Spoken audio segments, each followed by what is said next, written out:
Hello जिक्स, कैसे हैं आप सब। आज एक और इम्पॉर्टेंट एपिसोड के साथ मैं आपकी खिदमत में हाजिर हूं। आज की इस वीडियो में हम बात करेंगे एक खतरनाक बहरान के बारे में जो इस वक्त जन्म ले रहा है पूरी दुनिया में, स्पेशली यूरोप में। हम देखेंगे कि आने वाले महीनों में यूरोप में जो ज़िंदगी है वो कैसे होने जा रही है, और जो लोग पाकिस्तान में सोच रहे हैं कि जी पाकिस्तान में बड़े पैड़े हालात आ रहे हैं और हम वेस्ट की तरफ मूव कर जाएं या यूरोप में हम वहाँ पर शिफ्ट हो जाएं, तो क्या उनके लिए वहाँ पर शिफ्ट होना आजकल वायबल है भी कि नहीं। हम देखेंगे रशिया यूक्रेन जंग के तनाजुर में इस वक्त क्या खिचड़ी पक रही है। गैस पाइपलाइंस वो भी तबाह हुई हैं, हम उनके बारे में भी थोड़ा देखेंगे, उनको किसने तबाह किया, इस वक्त क्या सूरत हाल है। इस वीडियो पर मैंने काफ़ी रिसर्च की है, बहुत कुछ जानने को मिलेगा। मैं थोड़ा बीमार भी था, लेकिन इंशाल्लाह इस बार हम अपनी जियो पॉलिटिक्स और फॉरेन पॉलिसी पर मबनी जो वीडियोज़ हैं उन पर ज़्यादा फोकस करेंगे। नॉर्थ स्ट्रीम गैस पाइपलाइंस का एक बड़ा ज़बरदस्त इंफ्रास्ट्रक्चर बनाया था यूरोप ने रशिया के साथ मिलकर, जो कि गैस प्रोवाइड करता है रूस के ज़रिए बाकी यूरोपियन ममालिक को। ये रूस और जर्मनी के दरमियान वाक़या है। ये इंफ्रास्ट्रक्चर बाल्टिक सी के अंदर है और नॉर्थ स्ट्रीम 1 पाइपलाइन जो है ये 2 पैरेलल ब्रांचेस पर मबनी है जो 745 माइल्स तक फैला हुआ है, यानी तकरीबन 1200 किलोमीटर्स तक।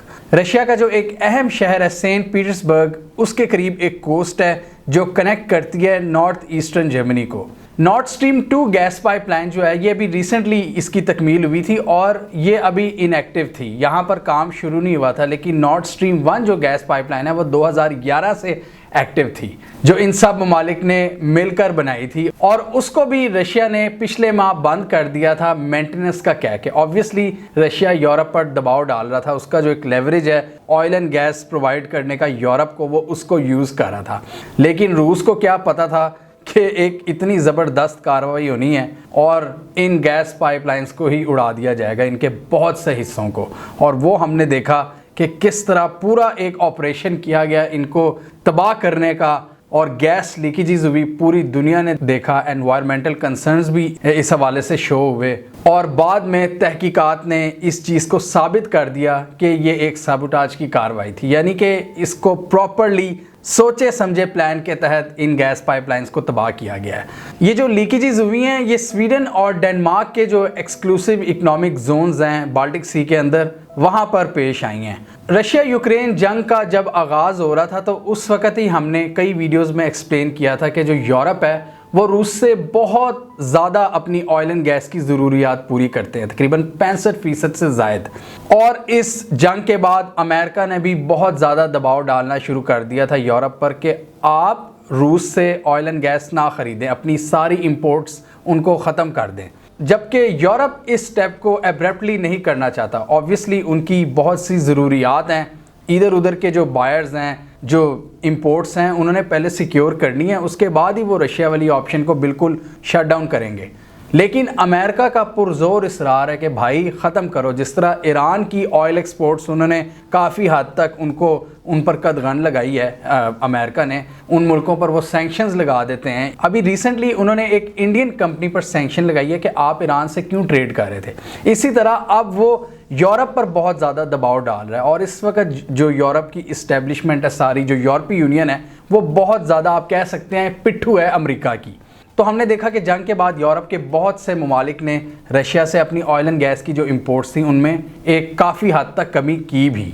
अमेरिका का ऑब्वियसली इसमें यही नैरेटिव था, वो अपने दोस्तों को यही कह रहा था कि जितनी ज़्यादा आप ऑयल एंड गैस ख़रीदेंगे ना रूस से, उतना ही ज़्यादा उसको अपनी जंग को फाइनेंस करने में मदद मिलेगी। लिहाजा आप अच्छा काम करें, आप इनसे मत ख़रीदें, चाहे आपको नुकसान ही क्यों ना हो। तो यूरोप ने तो काफ़ी हद तक कम कर दी। लेकिन अब इसके बाद क्या हुआ? क्या रूस बिल्कुल ही ख़त्म हो गया? क्या रूस के पास सारी ऑप्शंस ख़त्म होगी? क्या उसकी ऑयल एंड गैस की जो एक्सपोर्ट्स थी वो बिल्कुल ज़ीरो होगी? बिल्कुल भी नहीं। ये हमने इन वीडियोस में डिस्कस किया था कि जैसे ही यूरोप में उनके सप्लायर्स, उन्होंने उनसे मुंह फेरना शुरू किया, रशिया को मिल गए दुनिया की 2 सबसे बड़ी मार्केट्स, चाइना और इंडिया। वो जैसे तैयार बैठे थे सस्ती ऑयल एंड गैस खरीदने के लिए। तो रूस ने क्या किया कि इधर एशिया की तरफ दरवाजे अपने खोल दिए ऑयल एंड गैस के। उसने कहा कि हम 30% सस्ती देंगे। तो कौन सा ऐसा मुल्क है, कौन सी ऐसी इस्टेब्लिशमेंट होगी जो इतनी ज़बरदस्त ऑफ़र से फ़ायदा ना उठाए। चाइना तो ऑब्वियसली अपनी मर्ज़ी करता है, वेस्ट चाइना को तो इतनी आसानी से प्रेशराइज़ नहीं कर सकता। चाइना ने अन्य वाह ख़रीदनी शुरू कर दी उनसे, और उसकी देखा देखी भारत ने भी बहुत ज़्यादा इनसे अपनी जो इंपोर्ट्स हैं ऑयल एंड गैस की वो बढ़ा दी। इस पर हमने देखा कि अमेरिका बादर और वेस्ट बहुत ज़्यादा नाराज़ हुआ भारत से, लेकिन भारत ने दो टोक पैगाम दिया कि नहीं जी, हम कम नहीं कर सकते, हमने अपनी 1 अरब से ज़ायद आबादी को भी पालना है। उसके बाद इनकी देखा देखी ये जो छोटे ममालिक है, बांग्लादेश, श्रीलंका, म्यांमार, इन सब ने भी शुरू कर दी, मतलब बातचीत शुरू कर दी, सोचना शुरू कर दिया। पाकिस्तान ने भी इसका सोचा था, और पाकिस्तान का क्या हाल किया गया वो आपके सामने है। इमरान खान हुकूमत का भी पूरा इरादा था कि हम इस सस्ती ऑयल एंड गैस का फ़ायदा उठाएंगे, लेकिन अमेरिका बादर आ गया। अब यूरोप के लिए जो सबसे बड़ा मसला क्रिएट हो रहा है ना, सर्दियों का सीज़न वहाँ पर शुरू हो चुका है। इवन पाकिस्तान में भी आप कह सकते हैं कि जो विंटर सीज़न है वो अब भी बिल्कुल स्टार्ट होने को ही है, और हमारे प्राइम मिनिस्टर ने भी कह दिया कि जी हम गैस का इंतज़ाम नहीं कर सके। मतलब मैसिव एक बहरान आने वाला है, ना सिर्फ पाकिस्तान में, पाकिस्तान के हवाले से हम एक डिटेल वीडियो बनाएंगे जो क्राइसिस आ रहा है। आज हम यूरोप को ज़रा डिस्कस करते हैं। तो यूरोप तो है एक ठंडी जगह, मतलब पाकिस्तान तो फिर भी, पाकिस्तान के तो कई इलाके सर्दियों में भी गर्म रहते हैं। यूरोप एक है बड़ी ठंडी जगह जहाँ पर बर्फ़बारी होती है, वो उस मतलब कुर्रा अर्ज़ के उस हिस्से में है जहाँ पर बहुत ज़्यादा सर्दी होती है। वहाँ पर सेंट्रलाइज्ड सारे हीटिंग सिस्टम है, सेंट्रली हीटेड सिस्टम होते हैं, उनके घर, दफातर, हर जगह पर उनके जो प्लाजाज होते हैं, तो हर जगह उन्होंने उसको गर्म रखा हुआ है। उनकी गाड़ियाँ, उनकी ट्रेन्स, गर्म पानी के हीटर्स, उनको यूरोप को चाहिए एनर्जी, बहुत ज़्यादा एनर्जी। मतलब मुल्क उनके छोटे हैं लेकिन बहुत ज़्यादा मिकदार में उनको एनर्जी चाहिए। और रूस की तरफ से जो सप्लाई लाइंस बंद हुई हैं, इससे यूरोप की अब चीखें निकली हुई हैं और मज़ीद चीखें निकलेंगी। और एनालिस्ट के मुताबिक ये सर्दियां यूरोप के लिए बहुत लंबी और बहुत कठिन सर्दियां होंगी। अभी यूके के हवाले से खबर आई है कि जो घर हैं वो 3 घंटे की लोड शेडिंग फेस कर सकते हैं इन सर्दियों में। ये एक बहुत ही डेवास्टेटिंग खबर है पूरे यूरोप के लिए। अभी तो ऑब्वियसली और भी कई चीज़ें हैं जो डिटेल्स बड़ी अंदर छुपी होती हैं कि किस मुल्क की क्या सूरत हाल है। अभी यूके के हवाले से ये हेडलाइंस लगी हैं पूरी दुनिया में कि यूके जैसा इतना पावरफुल मुल्क जिसकी डिपेंडेंस उतनी ज़्यादा नहीं है रूस पर जितनी बाकी ममालिक की है, जर्मनी वगैरह की, लेकिन ये हाल होने वाला है यूके का। और इसके अलावा हम अगर देखें तो यूरोप के कई बड़े बड़े शहरों में एहतजाज होना शुरू हो गए हैं। लोग कह रहे हैं कि ये जो सेंसलेस आपकी बैटल है, ये जो आप यूक्रेन का साथ दे रहे हैं और आप अपने ताल्लुकात ख़राब कर रहे हैं रूस से, इसको ख़त्म करें। नेटो के ख़िलाफ़, अमेरिका बादर की पॉलिसीज़ के ख़िलाफ़, EU की पॉलिसीज़ के ख़िलाफ़ एहतजाज शुरू हो गए हैं। आपने देखा होगा प्राग में, बर्लिन, इसके अलावा पेरिस, इसमें लोग बहुत बड़ी तादाद में आ रहे हैं सड़कों पर और एहतजाज कर रहे हैं नेटो वगैरह के ख़िलाफ़, क्योंकि इस बार लोगों के जो बिल्स हैं वो बहुत ज़्यादा आ रहे हैं। मतलब आप कह सकते हैं कि यूरोप भी इस सर्दियों में पाकिस्तान ही बनने वाला है कि एक तो लोड शेडिंग भी हो रही है, इसके अलावा उनके बिल बहुत ज़्यादा आ रहे हैं। और ऑब्वियसली जिस तरह हमें ज़्यादा इलेक्ट्रिसिटी की ज़रूरत होती है, इस तरह उन्हें ऑयल एंड गैस की बहुत ज़्यादा ज़रूरत होती है, क्योंकि वो ठंडे इलाके हैं। जैसे मैंने कहा कि उनकी एक चीज़ ऑयल एंड गैस पर चलती है। तो एनालिस्ट के मुताबिक इस जंग के बाद तकरीबन 80% जो ऑयल एंड गैस की सप्लाईज़ हैं रूस की यूरोप की तरफ, वो कम हो गई हैं 80%। मतलब आप अंदाज़ा लगाएं, एक बहुत बड़ी मिकदार में ये सप्लाई लाइंस कम हो गई हैं। और अब तो ये जो नॉर्थ स्ट्रीम गैस पाइपलाइन थी, ये भी अब इनका इंफ्रास्ट्रक्चर भी बहुत बुरी तरह से मुतासिर हुआ है, और इस वजह से अब रूस की तो सप्लाईज़ बहुत कम हो गई हैं यूरोप को। और यूरोपियंस को जो होल सेल प्राइस है गैस की, उसमें तकरीबन 250% का इजाफा हो गया है। और आप खुद सोचें कि ये कंज्यूमर तक जब पहुंचती होगी उसमें वो कितनी ज़्यादा महंगी होगी। और इसलिए अब सोशल मीडिया पर लोग लगा रहे हैं, यूरोप के लोग, कि हमें कितने ज़्यादा बिल आ रहे हैं, कितना ज़्यादा हमारे ख़र्चों में इजाफा हो गया, और अब लोड शेडिंग का भी ख़तरा। पूरा पाकिस्तान बनने जा रहा है यूरोप। इस सूरत हाल में यूरोपियन लीडर्स की हवा निकली हुई है। कुछ तो बेचारे अपने जो तहफ़्फ़ुज़ात हैं उनका इजहार कर रहे हैं, जिनमें थोड़ा बहुत जिगरा है, लेकिन कईयों की बहुत ज़्यादा मसलहतें हैं। EU मतलब उनको फिर पनिश करेगा, और EU किसका पिट्ठू है? जो यूरोपीय यूनियन है वो अमेरिका बहादुर की पिट्ठू है। तो बड़े कम ममालिक हैं, बड़े कम लीडर्स हैं जो ज़रा खुल के बात कर रहे हैं। जर्मनी के जो प्राइम मिनिस्टर हैं वो अभी गल्फ़ का विजिट करके आए हैं, वहाँ से कुछ डील साइन करके आए हैं। नॉर्वे इस वक्त टॉप सप्लायर के तौर पर उभर रहा है यूरोप में, और नॉर्वे इस सूरत हाल से फ़ायदा उठा रहा है। कतर से भी बातचीत चल रही है। कतर अब अपनी बहुत सी जो LNG है और जो गैस है वो अब इरादा रखता है कि वो यूरोप को देगा इस सर्दियों में। US भी दूसरी तरफ एक बहुत बड़ा ऑयल का एक्सपोर्टर बनकर सामने आ रहा है, और दूसरी तरफ हम देख रहे हैं कि ईरान से भी बातचीत की कोशिशें जारी हैं कि जो रूस वाली कमी है वो ईरान पूरा करे। लेकिन ईरान को भी खुद ही डिच किसने किया था? अमेरिका बहादुर ने। तो हर यहाँ पर देखें, जहाँ पर कोई भी मसला है उसके पीछे अमेरिका बहादुर का किरदार ज़रूर होता है। अभी अमेरिका बहादुर OPEC प्लस को प्रेशराइज़ कर रहा है कि वो अपनी सप्लाईज़ में इजाफा करें, लेकिन वो भी अपनी मनमानियाँ कर रहे हैं। तो आप देखें कि जहाँ जहाँ पर इस वक्त बेसिकली जो अमेरिकन इंटरेस्ट हैं वो बहुत बुरी तरह से हिट हो रहे हैं, और बहुत से ममालिक को समझ लग गई है कि अब हम अमेरिका को आंखें दिखा सकते हैं। बेसिकली उनकी पोजीशन बहुत ज़्यादा वीक है, उनके ऑप्शंस कम हो गए हैं रशिया यूक्रेन जंग के बाद। मतलब ये समझ रहे थे कि सैंक्शंस लगा के रूस को वीक करेंगे। ये हमने इस वीडियो में बताया था कि वो डेली $1 बिलियन कमा रहा है जंग के बाद ऑयल एंड गैस को बेचकर। तो ये तो सूरत हाल है। तो इसलिए कंट्री समझ रहे हैं ये अल्लाह ताला पाकिस्तान के जो ऊपर बैठे हैं लोग, अब हम क्या कर सकते हैं? हमारी बदकिस्मती है कि अल्लाह ने किन लोगों को ऊपर बिठाया हुआ है जो फैसले कर रहे हैं, जो पॉलिसीज़ बना रहे हैं। तो वो बेसिकली अमरीकी इस वक्त वो भी अमरीकी पिट्ठू बने हुए हैं, जैसे यूरोपीय यूनियन है। और जो इस वक्त अमरीकी पिट्ठूगिरी करेगा उसके साथ बुरा ही होना है। आप देखें दूसरी तरफ जो अपनी पॉलिसी लेकर चल रहे हैं चाइना और इंडिया वगैरह, उनको वो फ़ायदा कर रहे हैं अपनी अवाम का।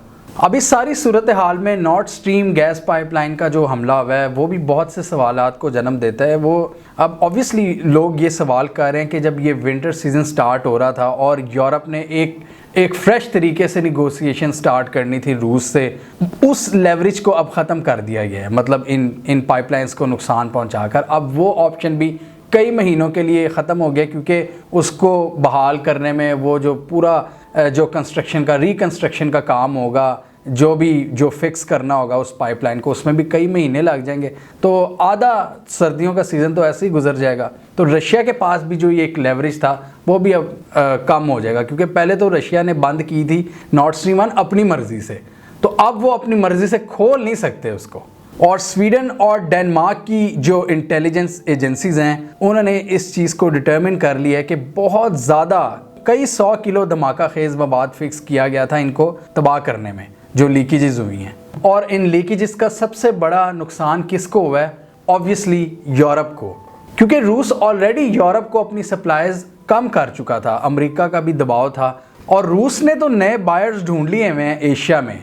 यूरोप है इस वक्त जो अब अंधेरों में डूब रहा है। सोशल मीडिया पर भी सार्फिन US की तरफ उंगलियां उठा रहे थे। फरवरी में एक इन्होंने बातचीत की थी मीडिया से, जब अभी रूस ने हमला नहीं किया था। तो उस वक्त उन्होंने कहा था कि अगर रूस यूक्रेन पर हमला करेगा तो हम इन पाइपलाइंस को ख़त्म कर देंगे, मतलब इस इंफ्रास्ट्रक्चर को हम अलाउ ही नहीं करेंगे।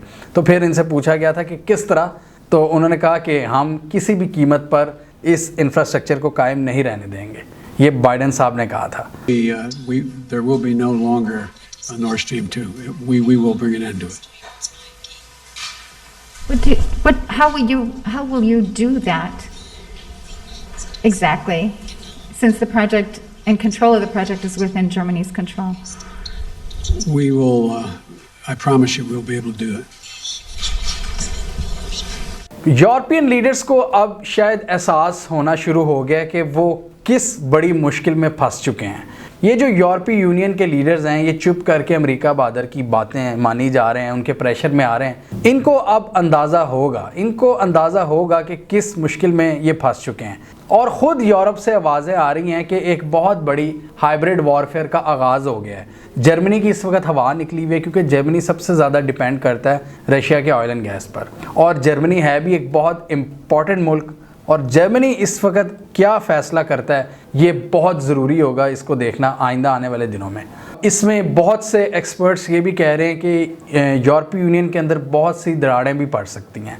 ये नेटो में शामिल करना चाह रहे थे ना, ताकि रूस पर प्रेशर डाल सकें, मतलब ये यूक्रेन के थ्रू। यूक्रेन ऑब्वियसली ये ज़ेलेंस्की वगैरह ये भी पपेट था यूएस का। तो अब ये पूरी यूरोपीय यूनियन और नेटो का जो फ्यूचर है वो दांव पर लग चुका है। लोग इस वक्त सड़कों पर आ चुके हैं, लोग इनके खिलाफ डायरेक्ट एहतजाज कर रहे हैं और यूरोप में लोगों की तो सुनी जाती है अल्टीमेटली। आने वाले दिनों में अगर हालात बहुत ख़राब हुए तो इनके यूएस के साथ भी ताल्लुकात बिगड़ सकते हैं। पूरे इनके जो जितने बनाए हुए इनके जो स्ट्रक्चर्स हैं वो इस वक्त दांव पर लगे हुए हैं। और जो वॉर इंडस्ट्री है, जो जंग को फैलाकर जिनको फ़ायदा होता है, जंगों को वसी करके, उनका इस वक्त फ़ायदा हो रहा है। और वो चाह रही हैं इस वक्त, चाहे वो रूस में बैठी हैं वो लॉबीज़, चाहे वो अमेरिका में बैठी हैं, वो चाह रही हैं कि इस वक्त रशिया यूक्रेन जो जंग है वो अभी ख़त्म ना हो। तो वॉर लॉबीज़ इस वक्त वो बहुत ज़्यादा पैसा कमा रही हैं और सबसे ज़्यादा तकलीफ़ किसको हो रही है? आम लोगों को हो रही है, चाहे वो एशिया में बैठे लोग हैं, चाहे वो यूरोप में बैठे लोग हैं।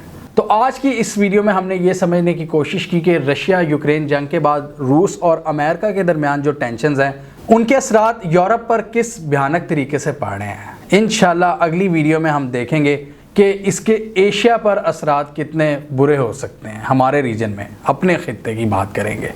आपके ख्याल में इस सारे मामले के पेश नज़र यूरोप में क्या एक सीरियस क्यास जन्म ले सकता है? जो उनकी पब्लिक खड़ी हो रही है बड़े बड़े शहरों में, जो वो यूरोपीय यूनियन और नेटो की पॉलिसीज़ के ख़िलाफ़ एहतजाज करना शुरू हो गए। क्या यूरोपीय यूनियन इनको सीरियस लेगा या नहीं?